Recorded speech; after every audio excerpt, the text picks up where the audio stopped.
हमने तो कहा था गाल मेरे को, हमने कहा था गाल मेरे को, तो क्यों नहीं रखे? आप तो अपने टीममेट को बोलते हो कंसिस्टेंसी कर लो, कंसिस्टेंसी कर लो। आप तो टीममेट को बोलते हो 12 तारीख के अंदर कंसिस्टेंसी कर लो। आप तो टीममेट को बोलते हो थाईलैंड ट्रिप अचीव कर लो। आप तो डाउनलाइन को बोलते हो हर महीना 3 ज्वाइनिंग करवा लो। आप अपने डाउनलाइन को बोलते हो एवरीडे 3 मीटिंग करो। आप अपने डाउनलाइन को बोलते हो अपने 3 कंज्यूमर बनाओ, लेकिन फिर भी आपके डाउनलाइन करते रहिए। क्यों? क्योंकि आप खुद ही हाथ ऐसे रख के बैठे हो, तो कैसे एक्सपेक्ट करते हो तो आपके डाउनलाइन गाल पे हाथ रखेंगे? क्योंकि वो तो सीख रहे हैं आपको देख के। आप खुद कह रहे हो कि कंसिस्टेंसी 2 तारीख को कर लो और खुद की परचेज करते हो 30 तारीख जाके। हमका पोल मत लो, सबके पोल हमें बात पता होता है, तो सबके घुटे हमारे पास है। नहीं खोलना शुरू करूं तो बहुत मुश्किल हो जाता है, लेकिन हमें पता है क्या बोल रहे हो अपने डाउनलाइन को 2 तारीख और खुद जाके कर रहे हो 30 तारीख को, तो क्या आपके डाउनलाइन 2 तारीख परचेज करेंगे? नो। अब डाउनलाइन को बोल लो कंसिस्टेंसी करो, लेकिन खुद ही कंसिस्टेंसी कितने साल हो गए नहीं किए, तो क्या आपके डाउनलाइन करेंगे? नो। हर एक चीज जान के रखो, आप अपने बच्चों से वही काम करवा सकते हो जो काम आप खुद करते हो। जो काम आप खुद नहीं करते वो काम अपने बच्चों से नहीं करवा सकते हो। मेरे घर में मेरी एक बेटी है 7 साल की, राइट? और सुबह उठ के हर रोज का मेरे घर का एक ही पंगा है, जैसे मैं रहता हूं सुबह उठ के मेरा नींद खुलता है एक ही चीज से, तू की तो बाप खोल दे। अब कैसे होता है कि सुबह उठती है मेरी वाइफ, वो 5 साढ़े 5 बजे उठ जाती है और उठ के अपनी ऑफिस के लिए नहा धो के रेडी होके 6 बजे बच्ची को उठाता है, और बच्ची उठने के बाद उसका सबसे पहला सवाल बात होता है माँ के साथ, आज के ब्रश बोलना, आज ब्रश नहीं करेंगे। और उसका माँ का भी जवाब होता है जिसमें मेरा नींद टूटता है, तू की तो बाप खोल दे।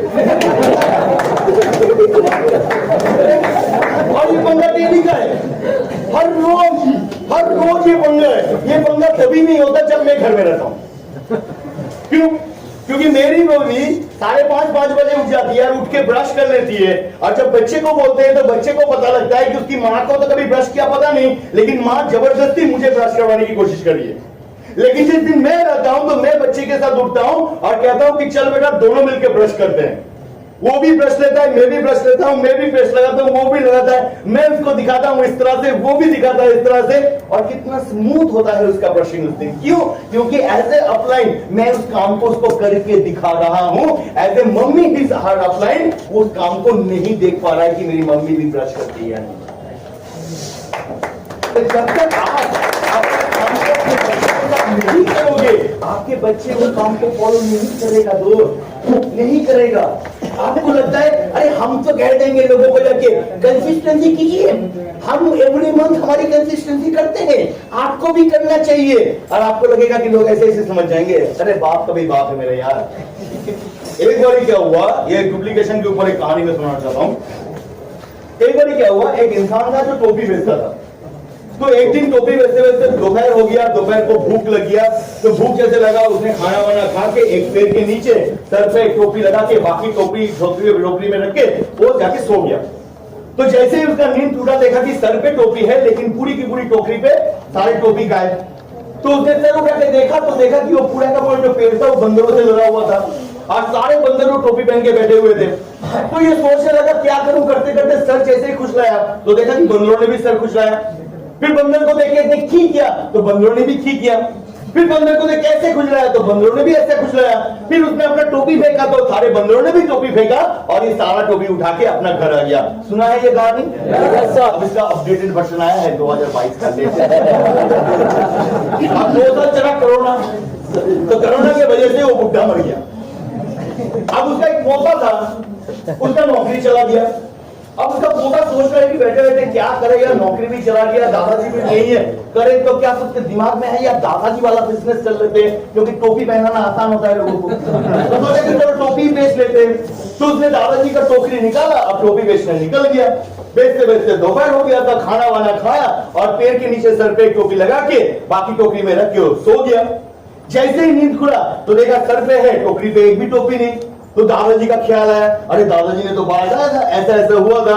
तो उसने फिर बंदरों को देख के अपना सर खुजलाया तो बंदरों ने भी सर खुजलाया।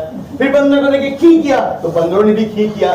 फिर बंदर को देख के ऐसे खुजलाया तो बंदरों ने भी ऐसे खुजलाया। फिर इसने अपना टोपी फेंका, एक भी बंदर ने नहीं। ये कहानी में ट्विस्ट कहां से? ऐसा तो कहानी में नहीं था। कहानी में तो था, मेरे दादाजी ने बोला था कि तू सबके पे फेंकेगा टोपी तो बंदर भी फेंकेंगे। तो बंदर बोल के उठने लगे। दादा क्या तेरा अकेला था?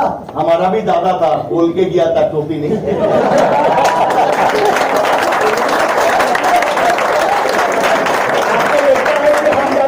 बोल देंगे सारे लोग कंसिस्टेंसी कर लो, हम तो 2 तारीख कर लेते हैं, किसी को पता ना चलेगा, हम तो 30 तारीख करते हैं। बाप का भी बाप, एक तो कैमरा लगा है ना, उसको पता है। भले आप अपने डाउनलाइन को ना बताओ, लेकिन उस कैमरे को पता है कि आप कंसिस्टेंसी कब करते हो। और उसका काम क्या है? बात करना। कभी किसी को उठाए, कभी किसी को गिराए, कभी किसी को उठाए, कभी किसी को गिराए। तो उस कैमरे से कहां बचोगे मेरे दोस्त? बाप कभी बाप करेगा। तो आपको अपना वही काम जो डाउनलाइन से करवाना चाहते हो, इंश्योर करो उन कामों को सबसे पहले खुद करो, क्योंकि it's a business of duplication. जो करोगे वही होगा, जो नहीं करते हो आपके डाउनलाइन कदे ही वो काम नहीं करेगा। तो सारा काम सबसे पहले आपको करना है, और आप इस तरह से लोगे, ये भी आपके ऊपर डिपेंड है। एक बार क्या हुआ, एक स्कूल में क्लास में एग्जाम हुआ, तो कुछ बच्चों को बहुत अच्छा मार्क्स मिला, 90%, 97, 98, और एक तो फेल भी कर गए। तो प्रिंसिपल आया, आगे पूछने लगा जो लोग अच्छे मार्क्स लाए, हाँ भाई तुम्हारे इतने अच्छे मार्क्स 97, 98 कैसे आया? बोलो गुरुजी जो टीचर हैं वो हमें सिखाते हैं, इतनी अच्छा शिक्षा देते हैं, और उनकी शिक्षा पाके हम इतने अच्छे मार्क्स लेते हैं। बोला अच्छी बात है। अब जो फेल किया उसको आगे पूछा, हाँ भाई तू फेल किया, क्यों फेल किया? बोले साला मास्टर मास्टर की वजह से, इसने सही से नहीं पढ़ाया, सही से नहीं सिखाया, और इसलिए फेल कर गया। अगर मास्टर की वजह से ही फेल किया तो बाकी बच्चों को अच्छा मार्क्स कैसे आया? और अगर मास्टर की वजह से ही अच्छा मार्क्स आया तो कुछ बच्चे फेल भी कैसे किए? क्योंकि मास्टर ने तो सबको एक ही चीज समझाया था, मास्टर ने तो सभी को एक ही शिक्षा दिया था। मैं इस मीटिंग के अंदर सभी को तो एक ही बात बता रहा हूं, डिपेंड कर रहा है आप इस बात को कैसे लोगे। अगर आपको लगता है कि नहीं ये रियली सीखने वाली चीज है, सच में ये गलतियां हम करते हैं, हमें रेक्टिफिकेशन करना है, हमें सुधारना है, आप उस हिसाब से डेवलपमेंट के हिसाब से ले सकते हो। अगर आपको लगता है अरे नहीं यार ऐसी मीटिंग तो हम बाहर सुन रहे हैं, हमको ना सिखा, हम तो जानते हैं, इस हमको जब कौन होता है हमें बताने वाला, आप उस हिसाब से लोगे। लेकिन एक चीज जान लो, आप जिस हिसाब से लोगे आपके डाउनलाइन भी उसी हिसाब से लेंगे, क्योंकि it's a business of duplication. यहाँ पर होता क्या है कि टॉप लीडर सक्सेस आपके गोल सेट करते हैं, क्योंकि बिजनेस में जब हम ज्वाइन करते हैं तो ना हम कंपनी को देखते हैं ना मार्केटिंग प्लान को देखते हैं, हम सिर्फ अपने अपलाइन को देखते हैं और उनके सक्सेस को देखते हैं। और जब भी हम कोई सक्सेस सेमिनार्स में जाते हैं, सक्सेस स्टोरीज में जाते हैं, किसी के भी सक्सेस सुनते हैं, तो मैक्सिमम सक्सेस तो ऐसा नहीं होता कि हम वेस्टिज से पहले करोड़पति थे, वेस्टिज जाके लखपति बन गए। ऐसा होता है? कैसे होता है? अरे वेस्टिज के पहले हम रोडपति थे, फटे हुए पैंट पहनते थे, साइकिल में चलते थे, झोपड़े में रहते थे, खाना नहीं मिलता था, आज के डेट में 5 स्टार होटल में खाते हैं, अरमानी का सूट पहनते हैं, BMW मर्सिडीज बेंज में चढ़ते हैं, फॉरेन ट्रिप जाते हैं, यही होता है। इससे सुन के क्या होता है, आपकी गोल सेट होता है, अरे हम भी वेस्टिज ज्वाइन करेंगे तो हमारे पास भी BMW मर्सिडीज जाएगा, हम भी वेस्टिज ज्वाइन करेंगे तो 5 लाख 10 लाख का चेक बनेगा, फॉरेन ट्रिप करेगा, और इसी वजह से आप लोग ज्वाइन करते हो। आपकी गोल सेट होता है। लेकिन क्या आपको ये पता है कि जो इंसान आज के डेट में मर्सिडीज चलाता है, अगर उसका मर्सिडीज 1000 किलोमीटर चला है तो 1000 किलोमीटर मर्सिडीज को चलाने के लिए कितना साल नंगे पैर उसको रास्ते पे चलना पड़ा, ये कौन सिखाएगा? और जब ये नहीं पता चलता है और हमें लगता है कि हमारे गोल्स बड़े सेट हो गए, और जब वो गोल्स पूरे नहीं होते हम छोड़ के चले जाते, कि हमारी उम्मीद पूरे नहीं हो रहे, हमारे सपने पूरे नहीं हो रहे, क्योंकि हम सिर्फ टॉप लीडर्स के सक्सेस को देखते हैं, पर हाउ टू वर्क, काम करें तो कैसे, किस तरह से करना चाहिए। तो दोस्त अगर आपको अच्छा लगे तो एक सजेशन मेरे पास है कि आपको काम करना चाहिए इस तरह। ये कौन सा पिक्चर है?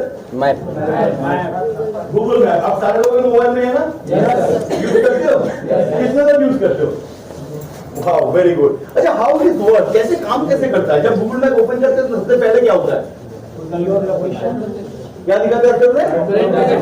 Your present position, your current location, where you are, आप हो कहां पर हो खड़े, आपका वो प्रेजेंट लोकेशन दिखाता है। उसके बाद क्या होता है? आपको बताना पड़ता है आप कहां जाना चाहते हो। क्या गूगल अपनी मर्जी से कहीं पर पहुंचाता है या आप डिसाइड करते हो आपको कहां जाना है? जब हमारे यहाँ पर कोई बंदा आता है तो सबसे पहले उसको पोजीशन की आप अभी कहां हो, where you are, your present location, financial status, इस पोजीशन पे आपका क्या है। फिर हम उनसे पूछते हैं कि आपको कौन सी पोजीशन पे जाना है। ये नहीं बताते हैं कि भाई तू आज यहाँ पर है, हम तुझे 50 करोड़ के पे आउट पे लेके जाएंगे। हमें उससे पूछना होता है भाई तू ये बता तुम्हें कितना चाहिए। वो बताता है कि मुझे 1 लाख चाहिए या 5 लाख चाहिए या 10 लाख चाहिए। जैसे आप बताते हो आपको पटना जाना है या बिहार शरीफ जाना है या गया जाना है या मधुसराय जाना है, कहां जाना है आपको डिसाइड करना होता है। ये सब लोग जैसे आप अपना डेस्टिनेशन डालते हो उसके बाद क्या होता है, टाइम और किलोमीटर दिखाता है। उसके पहले कुछ होता है, उसके पहले कुछ होता है, सब यूज करते हैं। जैसे ही आप डेस्टिनेशन देते हो वो आपको 4-5 रास्ता दिखाता है कि डिफरेंट ऑल्टरनेटिव वे, ये 4-5 रास्ता है जिस रास्ते से आप अपनी डेस्टिनेशन पे पहुंच सकते हो। लेकिन मेरे अनुसार इस 4-5 डेस्टिनेशन में ये वाला जो रास्ता है जो मैंने ब्लू कलर में दिखाया, अगर इस रास्ते पे चलोगे तो बहुत ही जल्द, आसानी से और सबसे जल्दी पहुंच सकते हो। तो आपको दिखाता है ये रास्ता, ऐसा भी है कि बताता भी है ऐसे 4-5 रास्ता है, लेकिन मेरे हिसाब से इस रास्ते पे चलोगे तो जल्दी पहुंचोगे। अब ये आप डिसाइड करते हो आपके कौन से रास्ते पे जाना है। आप गूगल के दिखाए हुए रिकमेंडेड रास्ते पे भी चुन सकते हो। आप बोलोगे नहीं मुझे 5 घंटे में नहीं, मुझे 15 घंटे में जाना है, हम ये रास्ता चुनेंगे। आपकी मर्जी है। वो ऐसा तो नहीं होता, क्यों मेरी मर्जी नहीं, तू मेरी बात नहीं सुनेगा, कल से मुझे रास्ता नहीं बताएंगे, वह रास्ता नहीं हुआ। आपकी मर्जी, हम 5 घंटे में नहीं, हम 15 घंटे में पहुंचेंगे। ओके भाई चलो। तो पहले रास्ता आपने ठीक कर लिया कि कौन से रास्ते से आपको जाना है। उसके बाद क्या होता है, स्टार्ट बटन क्लिक करना होता है, यानी कि आपको शुरू करना होता है। जब तक आपके नीचे के इंसान वो शुरू नहीं करेगा, क्या आप उसको कहीं पर पहुंचा पाओगे? कहीं पर लेके जा सकते हो नहीं। आपने गूगल में स्टार्ट कर दिया, स्टार्ट करके यहीं पर खड़े रहे, खड़े रहेगा हाँ भाई, मुंह देखते हुए हो। लेकिन जैसे आप थोड़ा चलोगे गूगल बोलेगा आगे से बायां ले, फिर जाके दायां कर, अच्छा सामने से एक राउंड ले, फिर इधर से चल, फिर उधर से चल। आप जैसे जैसे आगे चलते हुए जाते हो वो आपको आगे का रास्ता बताता हुआ जाता है और आपको आपके गंतव्य, आपके डेस्टिनेशन पे पहुंचाता है। ये सुनो। अच्छा कई बार ऐसा होता है ना कि आपको गूगल ने कहा बायां जाओ, आपने दायां चले गए, होता है कि नहीं? कई बार चले जाते हैं, रास्ता गलत हो जाता है। गलत हो जाता है तो क्या होता है, दूसरा गूगल रास्ता बताया, हमने बोला था बायां, तुम गए दायां, अब हम तुमको रास्ता ना दिखाएंगे, बैठे रहो मरो यहाँ पर। अगर आप बाएं से दाएं भी सकते हो बोले कोई बात नहीं, सामने से फिर लेफ्ट लो, फिर दायां जाओ, फिर बायां जाओ, आप फिर से रास्ते पे आ जाओगे। अगर आप भटकते भी हो वो फिर से आपको लेके पहुंचता है और जब तक आप अपने मंजिल तक नहीं पहुंचते हो वो तब तक आपको छोड़ता नहीं है, आपके साथ रहता है, क्योंकि आप उसके भरोसे रास्ते पे निकले हो। आपको रास्ता पता नहीं, गूगल को रास्ता पता है और वो आपको पहुंचा के तभी जाके छोड़ता है। ये सब लोग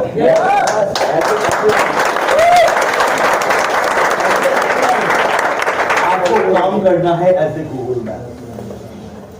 हाँ आपके डाउनलाइन को भी चलना पड़ेगा। आपका डाउनलाइन अगर खड़ा रहे तो आप कहीं नहीं पहुंचा पाओगे, लेकिन एज ए अपलाइन आपका काम है गूगल मैप की तरह पहुंचाना, क्योंकि आप जैसे रास्ते पे चलते हो, निकलते हो गूगल के भरोसे, उसी तरह से वो भी अपने मंजिल को पाने के लिए आपके भरोसे आया है, वेस्टिज के भरोसे नहीं। उसका सबसे पहला भरोसा है आप।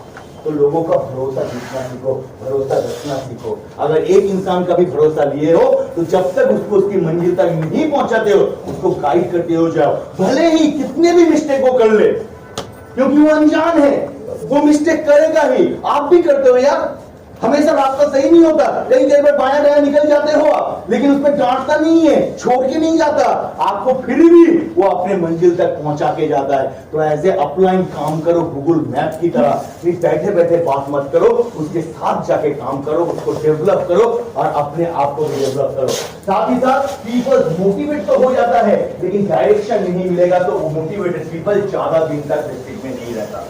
उनको सिर्फ मोटिवेट नहीं करना, उनको डायरेक्शन भी देना है, करना है कैसा, कारण जाना है, ये जाना है, कारण जाना है, ये जाना है, कारण जाना है, ये जाना है। पता चला पासपोर्ट ही नहीं है तो मोटिवेट करके क्या करोगे? अचीव कर भी लेगा फिर भी जा पाएगा नहीं, क्योंकि बेसिक काम ही तो नहीं किया। अरे थाईलैंड जाना चाहते तो पासपोर्ट ही नहीं है, पहले अप्लाई कर। हम बैठे रहते हैं, अरे नहीं नवंबर देख लेते हैं अचीव होगा, फिर दिसंबर अगर हो जाता है तो जाके अप्लाई करेंगे, गारंटी है मार्च भी हो जाएगा, उसके बाद आपका पासपोर्ट नहीं आएगा क्योंकि इतनी एप्लीकेशन जमा पड़ने वाला है। तो अगर जाना चाहते हो तो नवंबर के अंदर सबसे पहले तो अपना पासपोर्ट बनाओ। ये डायरेक्शन देने का काम होता है अप्लाई का, ये नहीं कि वो पासपोर्ट आपके नाम पे मैं अप्लाई करूंगा, वो तो आप ही को करना है, लेकिन आपको करवाना होगा कि भाई हम तो डिसाइड कर चुके हैं थाईलैंड जाएंगे तो क्यों नहीं अप्लाई करते हो, चलो सबसे पहले पासपोर्ट अप्लाई करो, यहाँ पर जाना वहां पर है, अगर कोई जान पहचान है तो उसके नंबर रख दो कि भाई जाके ये करना है। डायरेक्शन तो उसके साथ लगे रह के काम करना होगा एज ए अप्लाई का, और अपने नीचे अपने डुप्लीकेट तैयार करना होगा, क्योंकि duplicate is essential for the business. जब तक आप अपने डुप्लीकेट तैयार नहीं करोगे आपके जीवन में ग्रोथ कभी नहीं आ सकता। आप में से कितने लोग हो जो मिस्टर गौतम वाली को जानते हो? बाली सर की मीटिंग सारे लोगों ने अटेंड किया होगा, वेरी रिसेंटली हुए हैं पर। अच्छा, बाली सर का VLC यानी कि जिसको पहले हम लोग कहते थे डायरेक्टर एजुकेशन सेमिनार DES, और अब जिसको हम लोग कहते हैं VSD wastage leadership conclave, Bali sir का लाइव कितने लोगों ने अटेंड किया? VLC बाली सर का VIP, तब हम लोग उसको कहते थे NDS new distributor education seminar, जिसको आज के डेट में हम कहते हैं VIP wastage initiation program. Live Bali sir का कितने लोगों ने देखा है? ऑफलाइन में, ऑनलाइन में नहीं, ऑनलाइन में नहीं, ऑफलाइन में एकदम सामने बैठ के कितने लोगों ने देखा है? एंड बाली सर का CNT कितने लोगों ने अटेंड किया? एक समय था जब मिस्टर गौतम बाली कलकत्ता एवरी वेडनेसडे एवरी बुधवार को आते थे और ट्रेनिंग रूम में 5 लोग 10 लोगों को लेके वो CNT करते थे। अगर आज के डेट में भी बाली सर CNT करते हुए जाते तो क्या वेस्टीज ऐसा इतना बड़ा कंपनी बन पाता? नेवर। क्योंकि जब वो CNT करते करते लोग जब आना स्टार्ट हुए तो बाली सर को लगा कि आप सेकंड एजुकेशन बोलते लोगों को एक्सक्यूटिव एजुकेशन सेमिनार, उनको सिस्टम सिखाना जरूरी है। तो बाली सर ने डेवलप किया VLC VIP यानी वेस्टेज इनिशिएशन प्रोग्राम, और तब हम उसको NDS बोलते थे, उन्होंने वो स्टार्ट किया। अगर वो VIP करने लगे तो CNT कौन करेगा? इसलिए बाली सर ने अपनी डुप्लीकेट मिस्टर दीपक सूद को तैयार किया ताकि दीपक से CNT करने लगे और बाली सर VIP करने लगे। उसके बाद बाली सर को लगा कि मुझे VIP से निकल के VLC में जाना है, यानी कि डायरेक्टर जो हो गए हैं उनको भी एजुकेशन देना है। तो मैंने डायरेक्टर एजुकेशन सेमिनार यानी कि VLC का पूरा ट्रेनिंग उन्होंने डिजाइन किया। तो VIP कौन करेगा? उन्होंने दीपक सूद को चेंज किया, अपनी डुप्लीकेट तैयार किया ताकि दीपक सर अभी VIP करने लगे। अब अगर दीपक सर VIP करेंगे तो CNT कौन करेगा? तो दीपक सर ने अपनी डुप्लीकेट शंकोजित गोस्वामी, संजीत कुंडू, रचित सक्सेना, विकास रहेजा, सैयद मोइमुल्ला, राजीव बलवानी, उन्होंने अपनी डुप्लीकेट तैयार किया ताकि वो लोग CNT करने लगे, दीपक सर VIP करने लगे और बाली सर VLC करने लगे। फिर जब समय आया तो सारे लोगों ने अपग्रेड किया। एक टाइम था कि मैं CNT भी करता था, मैं VIP भी करता था, मैं एग्री का प्रोग्राम भी करता था, और साथ ही साथ ब्यूटी एंड कलर कॉस्मेटिक्स में लोगों को जो फेशियल करने का जो डेमो होता है हम जा जाके मीटिंग में वो भी करके दिखाते थे। लेकिन अगर जिंदगी भर में वही करता रहता तो क्या वहां से मैं आज यहां पर पहुंच पाता? नहीं। तो हमने अपनी डुप्लीकेट बनाया। मैंने अपनी CNT करने के लिए प्रवीण है, त्रिदीप है, इनको अमर है, इनको मैंने डुप्लीकेट तैयार किया। VIP करने के लिए राजीव शाह, सोमो रंजन कौर, इनको डुप्लीकेट तैयार किया। कलर कॉस्मेटिक्स के लिए आरती को मैंने डुप्लीकेट तैयार किया। एग्री के लिए वासुदेव को मैंने डुप्लीकेट तैयार किया। और जब अपनी डुप्लीकेट तैयार किया वो सारे मीटिंग हो रहे हैं तभी जाके मैं दूसरा कुछ मीटिंग कर पा रहा हूं, अपने आप को कर पा रहा हूं।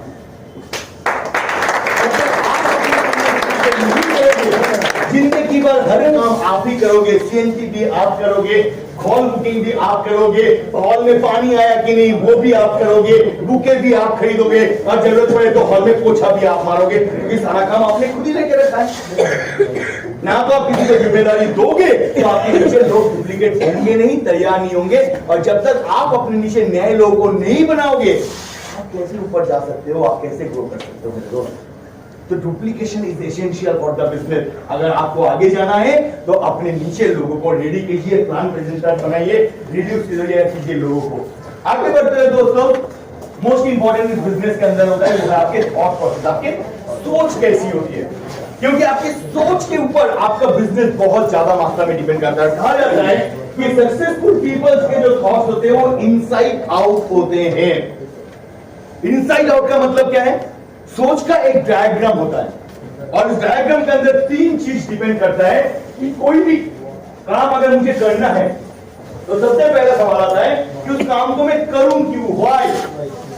दूसरा, अगर मेरा व्हाई क्लियर होता है तो मुझे पता चलता है कि उस काम को अगर करना है तो कैसे, हाउ। और तीसरा होता है कि अगर कुछ काम को मैं कर रहा हूं तो उससे मुझे मिलेगा क्या।